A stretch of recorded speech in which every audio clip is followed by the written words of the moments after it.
is I decided to use an extra journey and go with the ferry because that took me then very close to and around this cool brand new ship. And it is Sunday, August 27th, 2023, and on this week's edition of Sunday Sofa Time, we're talking about a brand new cruise ship.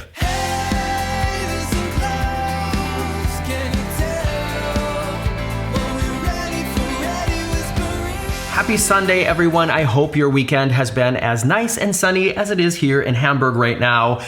I'm Morgan from the very unofficial travel guides. I travel all around the world to popular and not so popular tourist destinations to give you a very honest, unofficial look at what it's like to be there, and I have done several cruise ship journeys around the world. Wait, I don't mean that I have cruised around the world, but I have been on several ships in different places around the world. And I know that the reason that many of you come to the very unofficial travel guides is because you are also a fan of cruise style traveling. So when this brand new ship came to visit Hamburg just at the beginning of this week, I thought, I have to go see it. I have to show this to everybody. And that's what this video is going to be about. We're going to look at the inside of the ship using the official website, and then I'm going to show you what the ship actually looks like from the outside because I went to the port and checked it out. The ship I'm talking about is the Explora I from Explora Journeys, and Explora Journeys is kind of a new luxury brand of MSC cruises. By the way, somebody was saying, oh, is the ship from New Jersey? Is it really called the Explorer? But,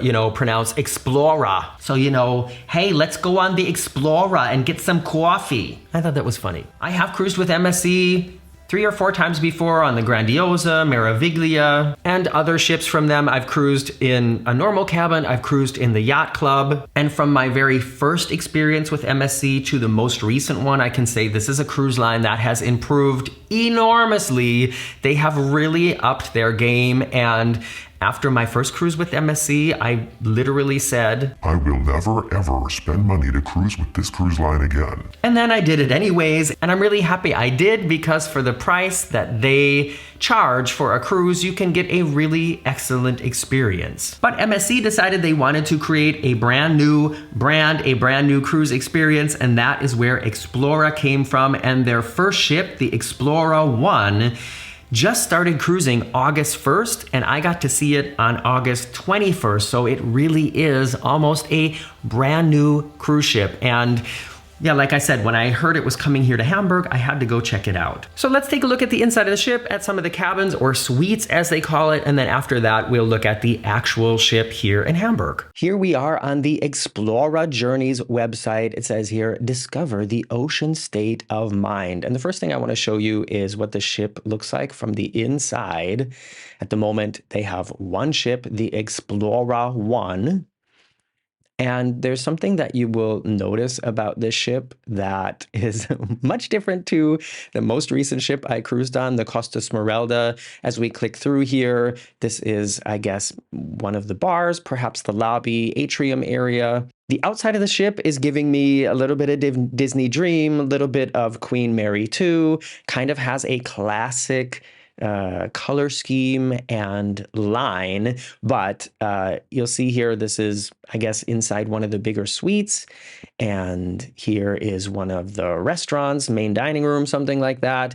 Here is a room in the spa, here's the gym, here's another restaurant, and do you notice that it seems like the entire ship has the same color scheme?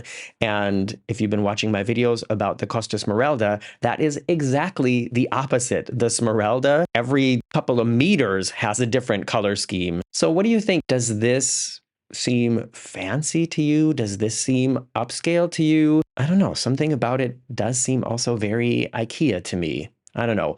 Let's look at a couple of the cabins or suites or whatever that they're calling it here. I guess they're suites. We have ocean suites, ocean penthouses, ocean residences, and owner's residence. Oh, I guess there's only one. So an ocean suite. Our ocean suites elegantly combine space and light to help you truly relax and feel closer to the ocean. We have ocean terrace suites, which are 35 square meters. And then there are ocean grand terrace suites, which have a larger oceanfront terrace of 11 square meters. I mean, other ships have that as well. They would call that then, I guess, a mini suite maybe, or a deluxe balcony suite. Let's take a look at this one. You can see they have, instead of like plastic chairs or sun chairs here, they have actual balcony furniture, which I kind of dig. This is the cabin then. Here's the bed. Around the corner here must be the bathroom. This, other than the fact that there is a shelf here with a bunch of stuff on it that you're not going to need, I don't see anything about this from this picture that makes it seem extremely high scale to me, but it does, of course, look very nice and very sleek. I guess sleek is a good word to call it. The balcony has, okay, there's a lounger out here, like a chase lounge or a chaise lounge. That definitely is different. The bathroom area, this is a little bit nicer. The bathroom area has this dressing and makeup area. So you can see there's the bed here. Here's this little corner for dressing and making up. And then this here must be the entrance to the bathroom. I wonder if we'll get to see that at all. Nope. No pictures of the bathroom here. Let's look at one of the bigger accommodations, shall we? One of the suites. Let's look at an ocean residence. For a true sense of being at home at sea, experience the sweeping decks and effortlessly elegant spaces of our ocean residences. Our ocean residences truly are the epitome of refined, modern, European luxury at sea. Well, we'll be the judge of that. I'm going to look at the smallest one here just because I think that maybe is a little bit more realistic, that maybe someday, somehow I would stay in one of those. I don't think I would ever be able to stay in one of these. A cove residence for a true sense. Oh, I read that already. All right, we can already see this is much bigger, but has the same color scheme as everything else in the ship. Is this the same room here? Yeah, I guess that's just sort of getting closer to the balcony. This is from the other side that we were just looking at. Here's a bedroom. 1, 2, 3, 4, 5, 6 pillows on the bed. Oh, quite a large, spacious bathroom area with looks like marble countertop and marble walls here. Can't really tell from this picture if it's a Morgan-approved bathroom door or not. Okay, so this is a changing area or dressing area, and whereas the smaller cabins had the little makeup area here, it seems that this is then the makeup area in this class of cabin. Oh, well, look at this. There is a jacuzzi on the balcony. Very nice. I've never had that before. I honestly don't know how often I would use it. How often do you do something like that when you're on a cruise? I don't know. Have you ever had your own jacuzzi in a hotel room or on a cruise ship? If you have, did you use it? What are the pluses or minuses?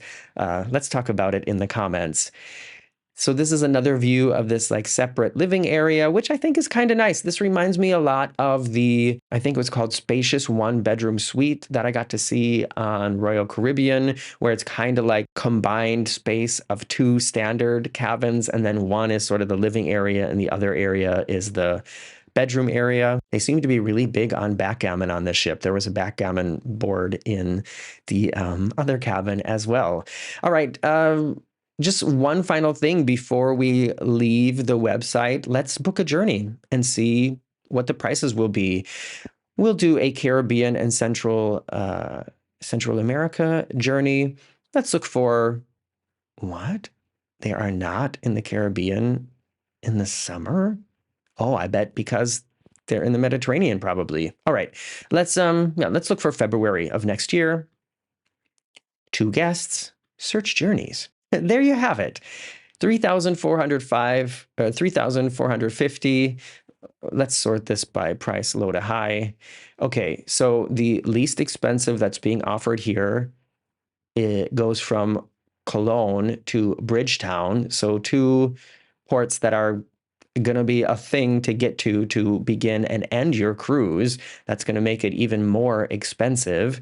But this is a 6-night, 7-day journey from Panama over to here, up to here, and ending in Barbados. I mean, that's a very special route that is not a typical route for cruise ships, but you know what I mean? That means like flying to Panama and flying home from Barbados. That's going to be expensive. One thing that I have noticed now, or noticed just now, is there are no inside cabins. It's all balcony cabins or balcony suites. So that's something interesting.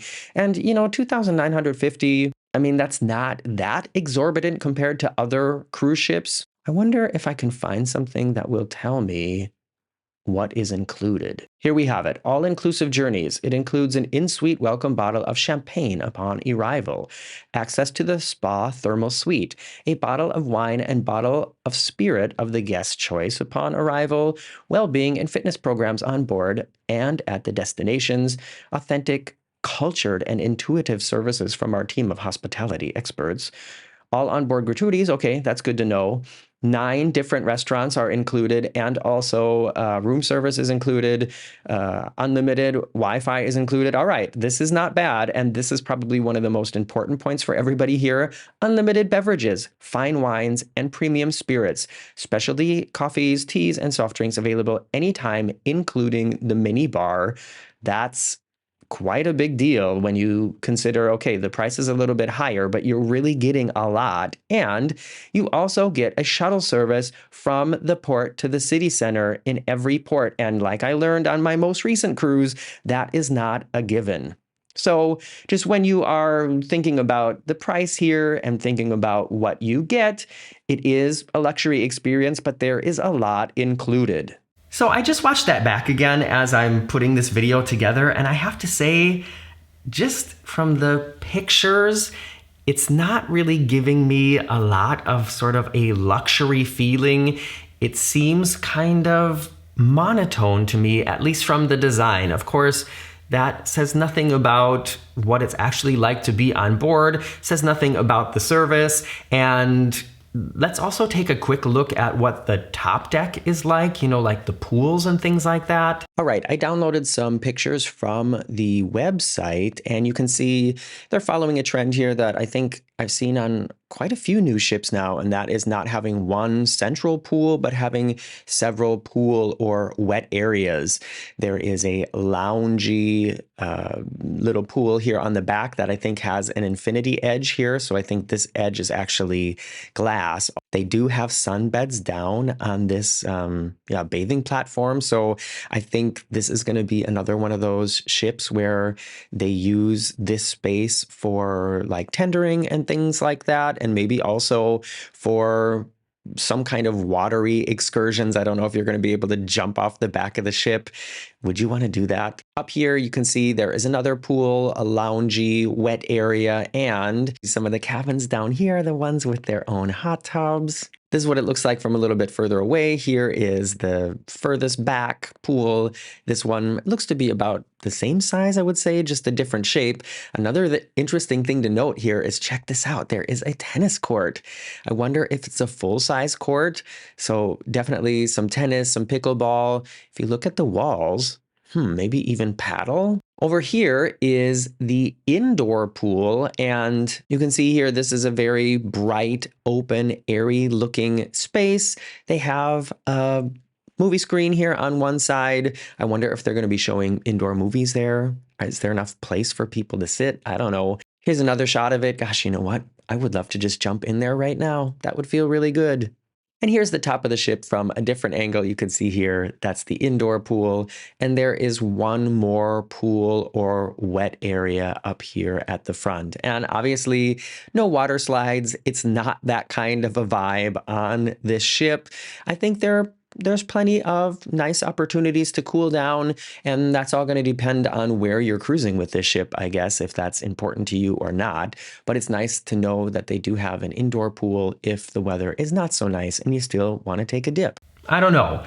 Does this seem super luxurious to you, or does it seem just more like sort of an average cruise ship with a very monotone color scheme. So before we go and look at the actual ship here in Hamburg, let me just invite you to subscribe if you haven't done it yet and click the notification button. Also, if you want to give me a little bit of extra support and get something fun and interesting to read while you're waiting to board your next cruise ship, check out Getting Stitches on a Cruise Ship. It's a book I wrote with true stories about things that have happened to me around the world. It's available on Amazon now. Hamburg is not actually on an ocean, and so I think a lot of people might be surprised that it's actually a very popular cruise port, but we are on the Elbe River, and the river is big enough for ships to come down. So this is actually a very important port, not only for cruises, but also for like wares and trade in Europe. And Hamburg has a very extensive public transportation system, and included in the transportation system are not only the above ground trains, the underground trains, but also ferries that go across the river.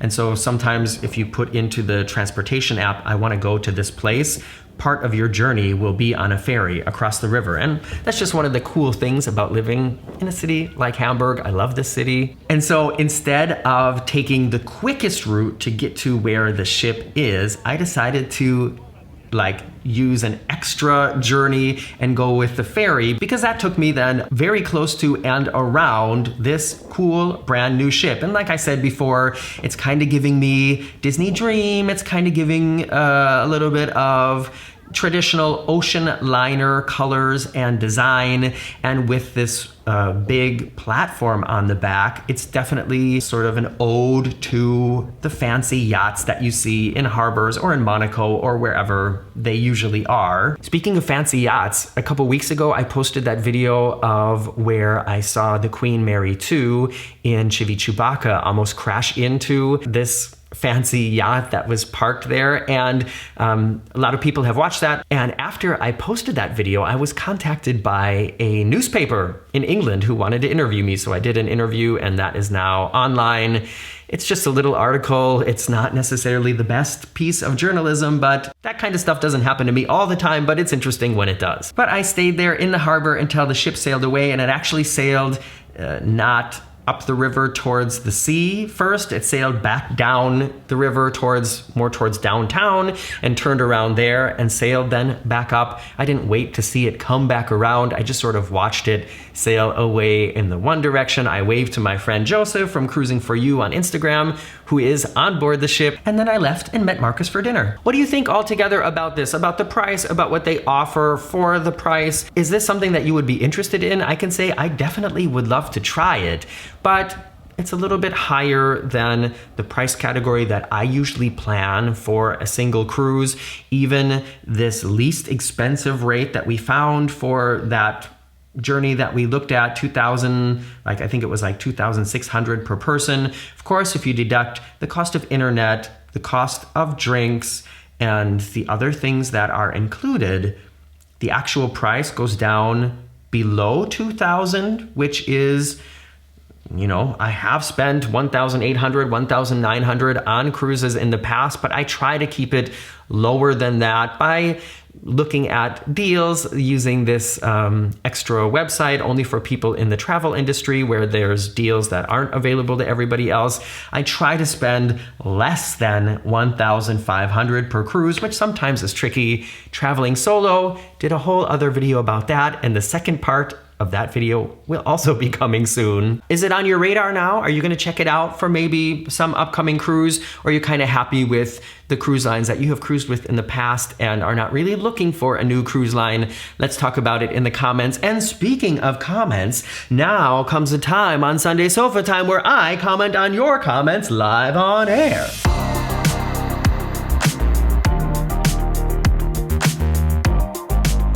In last week's Sunday Sofa Time, I talked about things that I have forgotten while traveling, or things that people commonly forget, and something that I seem to always forget.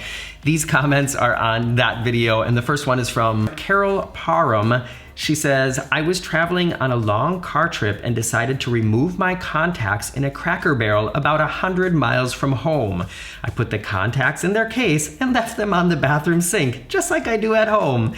I didn't realize what I had done until the next morning. This was before disposable contacts, so I had to call the restaurant and ask them to mail them to me, which they graciously did. Oh, What you did is exactly the reason why I also always forget my toothbrush, because it's just part of a rhythm that you do when you're really thinking about everything else. You don't need to use a lot of your thought process to brush your teeth. You don't need to use a lot of your thought process to remove your contacts. It's something you do every day, and it's just part of your rhythm, and your brain is someplace else while you do it. And that's why you left them sitting there, because that's what you do. And that's why I always put my toothbrush back in the holder in the morning when I leave for the airport, because that's just what I do. I get you. And I think a lot of us can relate to that. Next comment is from Noreen Besser. Noreen writes, once we forgot our camera. We left it in the trunk of our car at the airport parking. We only have one picture from that trip that was taken at a special dinner, and we bought it. It was one of our best trips. We just enjoyed all the moments and beautiful scenery without stressing about getting pictures. It was really nice just living in the moment. We were just present. We have the memories stored in our heads and hearts, not a photo book or online albums. It really worked out well. And I think this is something that's really interesting, and something, honestly, I've tried this recently on one of my MSC cruises where Marcus and I stayed in the yacht club. I promised myself, okay, I'm not gonna work. This is just gonna be a vacation. I'm not making videos. I'm not taking pictures. This is just gonna be me and Marcus enjoying the cruise like normal people. And you know what? I couldn't do it. I recorded, I think, 3 or 4 episodes of a podcast, which of course was less time consuming and less sort of disturbing than making the videos that I make. But still, I still worked. I still worried about capturing stuff to share with others. And I think what Noreen is saying here is that when you are totally resolved of that responsibility for yourself or for others, that you can just really enjoy every moment, because you're not thinking about, did I get a picture? Should I get a picture? Is this a good picture? I want to show this to somebody. If you don't even have the option to do it, it's just like, Okay, no pictures. I can imagine that being really great. Final comment is a comment that I got actually from a lot of people, but I'm just going to pick here. Jerry Power wrote, make a list. And I'm going to rely a little bit on my gay heritage here and say, Girl, do you think I haven't tried that? it doesn't matter if I make a list. Lists don't work for me. I can't explain it. Is there anybody else out there who knows that making a list about packing things for traveling it doesn't work for you? It doesn't matter if I make a list and check everything off. I'm still gonna forget something, because my brain is sometimes so scattered that I will look at the list and think, oh, underwear. I'll put those in my suitcase. I check it off, and then on my way to pack the underwear, something else will distract me and I'll forget. But they'll be checked off on the list. I know some people find that hard to believe, but lists, they just don't work for me. All right, everybody, I hope you enjoyed this little field trip to the Explora website and then to the Explora ship. Like I said, let me know what you think about all this in the comments. I love reading and answering your comments, and I'll be back here next week. I hope you will too. Bye-bye.